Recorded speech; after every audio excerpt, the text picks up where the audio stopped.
Also the nerves that go with those plexuses. So I can ask you a kind of more of a pathology question from this one. I can ask you directly, what is it, or most of the time that's probably what I would ask. So with this area here, this is where you will find the cervical plexus here, where you see this ansa cervicalis here, and then this supraclavicular nerve. So those are the two things that most likely I can tag out of the cervical plexus. Right here, going down into the brachial plexus, there are a few nerves that you can see branching off, and make sure that you know the model maker's way of tagging things, because I didn't make up these models. You have to see what his interpretation is. So right here is showing you the axillary nerve. Coming behind here, this is showing you the radial nerve. So make sure you know that. Let's see what 21 is saying. Let's see. 21 is saying musculocutaneous. The musculocutaneous is important because it helps us to flex our biceps.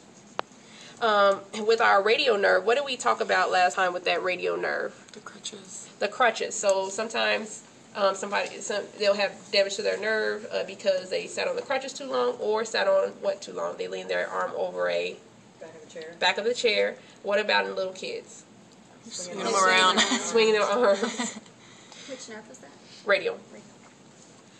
Okay, so with this one, 23 should be the median. Okay, so right here, he's saying that this is median. Okay, median nerve. What goes with median nerve? What condition?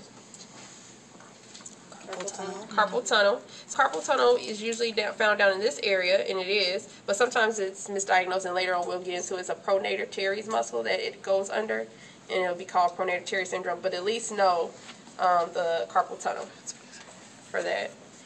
Here, what is this nerve? Ulnar nerve, and ulnar nerve goes with what? What is it called to us? What do we call it?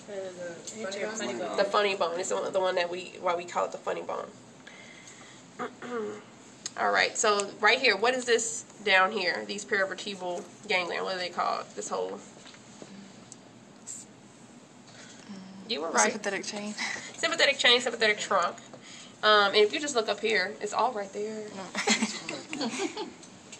So for people that are taking like pictures and all that stuff, I would look at these keys, because these keys tell you what the model maker wants you to say. So like with this one, on this model, it's only called the ilio. I think it's like iliohypogastric that he's calling it. No, he's calling it ilioinguinal, but on that one over there, it's called ilioinguinal, hypogastric. So make sure that you know what they want to say. For 33, it's calling this the lateral femoral cutaneous. So this is the one when what happens if you do what? Pants are too tight. And then right here, this nerve, since it's coming anterior to the pelvic girdle here, it's anterior to, it's coming anterior to the pelvic girdle. That's what he's trying to say. And this one is going posterior. But this one here, what is this one coming anterior to the pelvic girdle? No. Sciatic, if you feel sciatic, you're going to feel it run oftentimes from your butt on down. Is it on the left? Huh? Is it on both sides, or just like, I thought it was like the left? Somatic? I mean. You have two. Two? Oh, okay. Okay. Yeah, I'm just showing you one side, because right here he cuts it off. He doesn't. Oh, okay. Yeah. So, yeah, you have it on both sides. So right here, this is going to be femoral. This is sciatic because it's coming underneath. Okay, so femoral. I think also in your book I asked you to know saphenous nerve. I'm really not sure, but somebody in my other section said we had to highlight it. So saphenous nerve. Now coming, let's see, right here for the obturator. Make sure you know the obturator nerve here, and that one is it helps to work which muscles, which group of muscles? Starts with A, adductors.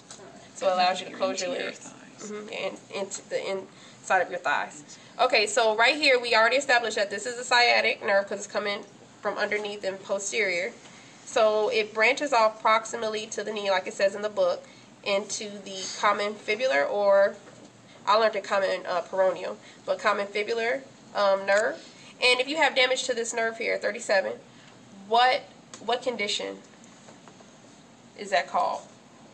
if you iced for too long, remember I said if you put ice on the knee, that common fibular is really superficial, so it'll cause you to have what condition? Drop foot. Okay, so drop foot. And then right here, this is going to be the tibial nerve coming off. And I really don't know if there are any others that I told you guys to know, but I will go ahead and reference the book because I might be missing some stuff. The only thing that I might be able to tag out of here, like 12, what does it say? 12 is, oh yeah, I don't know if I'm going to use this one. I think as heavy as that is, and as much as I don't want to carry that one around, I might, if I put conus medullaris on, it would probably be that one because you can see it the best on there. And then 13, he's saying that he wants cauda equina. So this whole area right here is cauda equina. And he does not say anything about the phylum terminale on this one. He just says a terminal cone, which would be the conus medullaris. So with this one, I'm not going to use the conus medullaris because this model is really not all that good. But I could use the cauda equina there where it says 13. Now moving on to this.